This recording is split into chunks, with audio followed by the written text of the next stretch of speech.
रमेश अरोड़ा जी, गुफ्तगू का आगाज आपसे। आपको पता है कैनेडियन प्राइम मिनिस्टर की स्टेटमेंट भी सामने आ गई। दीगर जो ममालिक हैं उनके रद्द-ए-अमल भी सामने आ चुके। ये 18 जून 2023 का जो सानिया है हरदीप सिंह जी की जो कत्ल है उससे मुतालिक। और बुनियादी सवाल ये है सर कि ऑलमोस्ट कोई 4 दिहाइयाँ गुजर चुकी हैं जब से 1984 गोल्डन टेम्पल मैसेकर हुआ है। और we know this for a fact कि जो एंटायर आपकी सिख कम्युनिटी है, you all are living with a very painful past. इस इंसिडेंट ने किस हद तक आपके जख्म को, आपके दर्द को, आपकी एंटायर कम्युनिटी के दर्द को ताज़ा किया? Thank you very much madam. देखिए, ये जो आप जिस जख्म की बात कर रही हैं, जिस दर्द की बात कर रहे हैं, ये तो 1984 से शुरू हुआ है और उसमें से खून तो रस रहा है। ये खून तो कभी रुका ही नहीं। और वो चाहे अकाल तख्त साहब पे अटैक हो, चाहे दिल्ली के दंगे हो, चाहे हमारे नौजवान बच्चों को शहीद करना हो, चाहे उसके बाद और बहुत सारे एपिसोड किए हों। और फिर ये जो रिसेंट एपिसोड हुआ है कनाडा के अंदर, जो हमारे मेजर साहब थे, ये बड़े एक वोकल इंसान थे और ये हमेशा बात जो करते थे ये ह्यूमन राइट्स की बात करते थे कि जो सिख जेनोसाइड हुआ उसकी बात करते थे, ये सेल्फ डिटर्मिनेशन की बात करते थे। ये कहते थे सिख कौम के साथ जो ज्यादती हुई है उस ज्यादतियों का अजाला क्या है कि सिख कौम अपने लिए एक अपनी होमलैंड मांग रही है और ये उनका हक है, ये इनका बेसिक ह्यूमन और फंडामेंटल राइट है कि जहाँ पे उनके साथ ज्यादतियां हो रही हैं, जहाँ पे जुर्म हो रहा है, और तो उसके लिए एक रेफरेंडम करवा रहे हैं, लोगों से उनका व्यूज दे रहे हैं। अगर भारत को इतना ही था तो रेफरेंडम में ना तो कोई पाकिस्तान के लोग हैं, ना रेफरेंडम के अंदर कोई यूरोपियन है, ना रेफरेंडम के अंदर कोई, ये सारे वो लोग थे जिनका ताल्लुक भारत से था और भारत से है। तो अगर भारत को इतना ही वो था कि ये हमने बड़ा वहां पे बसने वाले अपने शहरियों के साथ बड़ा अच्छा उसने सलूक किया, खासकर माइनॉरिटीज के साथ, तो उनको ये डर नहीं होना चाहिए था कि जब रेफरेंडम होगा तो भारत के खिलाफ वोट कास्ट होगा। अब हो ये रहा है कि जब रेफरेंडम हो रहा है तो रेफरेंडम के अंदर लोग अपनी राय का इजहार कर रहे हैं। और मेजर साहब, आपने देखा कि जो कल से मुख्तलिफ टीवी चैनल्स पे, इंटरनेशनल नेशनल मीडिया पे जो फुटेजेस आ रही है, इस फुटेजेस के अंदर लोगों के हाथ में खालिस्तान के फ्लैग्स हैं, खालिस्तान, लॉन्ग लिव खालिस्तान की बातें कर रहे हैं। और ये वही एक डर था जो भारत के अंदर बसने वाले जो खुफिया एजेंसी जिस तरीके से उन्होंने डर्टी गेम प्ले की और कनाडा के अंदर जाके उन्होंने इस सिख नौजवान को जिस तरीके से शहीद किया, इसकी जितनी भी मजम्मत की जाए कम है। लेकिन ये बात यहाँ पे रुकती नहीं है। ये बेसिकली भारत के अंदर एक माइंड सेट है और ये माइंड सेट इस बात की अक्कासी करता है जो बार बार हिंदुआता की बात करते हैं, वहाँ पे बाकी अकलियतों के लिए जमीन तंग करने की बातें करते हैं, जहाँ पे वो कहने को तो एक सो कॉल्ड सेक्युलर स्टेट है और वो सेक्युलर स्टेट का बहुत बड़ा दावा करते हैं। हर जगह तो उनका यही स्लोगन है और अपने नेबरिंग कंट्रीज को वो अपने वेस्टेड इंटरेस्ट के लिए आइसोलेट करने के लिए, सिंगल आउट करने के लिए। Absolutely sir, and the country stands exposed. मैं जनरल साहब आपकी तरफ ये बात लेकर आना चाहूंगी। गुज़िश्ता रोज की, लाइक आई मेंशन्ड, के कैनेडियन पार्लियामेंट में जब इज़हार ख्याल करे थे कनाडा के वजीर आजम, उनके बयान के दो हिस्से थे। एक तो उन्होंने उस शुबे का इजहार किया है कि जिसमें भारत मुलव्विस है हरदीप सिंह जी के कत्ल में, और दूसरा ये कि उन्होंने अपनी सरजमीन पर कैनेडियन शहरी के कत्ल को मुल्की खुद मुख्तारी की खिलाफ वर्जी करार दिया है। पाकिस्तान ऑलरेडी कश्मीर और पाकिस्तान में दहशतगर्दी में भारत जिस तरह से मुलव्विस रहा है उस हवाले से डोसियर भी जमा करवा चुका है। आपको किस हद तक लगता है कि ये एक तो कैनेडियन प्राइम मिनिस्टर का बयान भी बहुत संगीन है और दूसरा ये कि हमारे जो मुकदमा है उसको कितनी तकवीत मिलती है? जो कनाडा के प्राइम मिनिस्टर हैं उन्होंने बहुत सोच समझ के और ग्राउंड सिचुएशन देखकर और अपने जो एजेंसीज हैं उनसे इंफॉर्मेशन जो उनके पास क्रेडिबल किस्म की आई है, तो एक जिम्मेदार प्राइम मिनिस्टर हैं, वो जिम्मेदार लीडर हैं। ये सब कुछ देखने के बाद उन्होंने कहा है कि there are good reasons to believe कि ये काम इंडिया ने किया है। और बात वहां तक नहीं है। दूसरा, उन्होंने इंडिया का एक डिप्लोमेट जो कि बेसिकली इंटेलिजेंस का हेड था वहां पर, और वो डिप्लोमेट के लिबादे में वहाँ एम्बेसी के अंदर सर्व कर रहा था, उसको उन्होंने वहां से कहा कि आप पर्सना नॉन ग्राटा हैं, चले जाएं। इंडिया ने भी इन रिटेलिएशन एक कैनेडियन डिप्लोमेट को निकाला है इंडिया से। और सेकेंडली, एक ट्रेड मिशन जो है उसने इंडिया जाना था, वो भी टूडो साहब ने वो भी कैंसिल कर दिया है।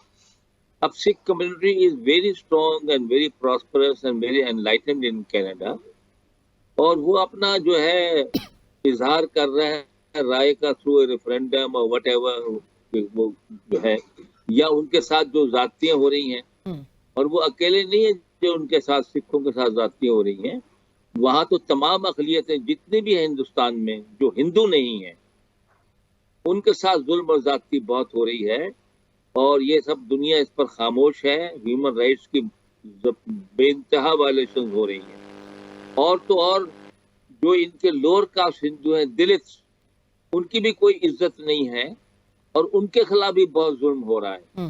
क्रिश्चियन के खिलाफ भी हो रहा है, नागालैंड में सब जगह पर चर्चेज में जलाए जा रहे हैं। तो ये इंडिया का एक रिकॉर्ड है, और दूसरा का इंडिया का ये भी रिकॉर्ड है कि दूसरे मुल्कों के अंदर वो इस किस्म की कार्रवाइयां करता है। उसने अपने लोग थोड़े होते हैं, और वो उनके जरिए से इस किस्म के काम, सबोटाज के, एस्पेनाज के, रेलवे की पटरी उड़ाना, ये सब काम करवाता है। बाद दफा वो अपने हमारे ही लोग हायर कर देता है इस काम के लिए, उनको पैसे देके इस काम पर लगा देता है। तो एक तो ये बात है।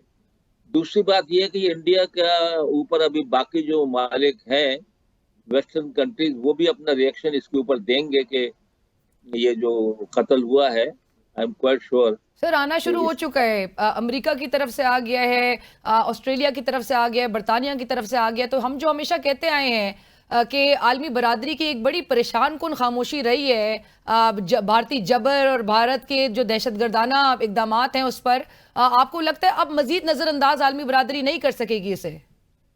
मेरे ख्याल में करना नहीं चाहिए, नहीं तो एक बहुत बड़ा जेनोसाइड हो जाएगा वहां पर। जिस तरीके से वो हिंदुत्व की पॉलिसी पे चल रहे हैं, और वो किसी अक़लियत को जो है टॉलरेट नहीं कर रहे हैं, उनको ह्यूमन राइट्स वायलेशन के खिलाफ हो रही है, उन्हें कोई न तालीम हासिल करने देते हैं, उनके साथ बहुत ज्यादतियां हो रही हैं, और किलिंग्स भी बहुत हो रही हैं। तो ये कब तक मतलब दुनिया खामोश रहेगी? दुनिया खामोश रहना नहीं चाहिए। और कश्मीरियों को जिस तरह वो दबा रहे हैं, उनका स्पेशल स्टेटस खत्म किया, वो तो उसको एक जेल खाने में तब्दील किया हुआ है। कभी इंटरनेट बंद कर देते हैं, कभी कुछ, वहां पर इतनी बड़ी फौज उन्हें वहां पर रखी हुई है, छोटी छोटी बातों में घर लोगों के जला देते हैं। तो वहां तो जुल्म पिछले 70-75 साल से हो रहा है।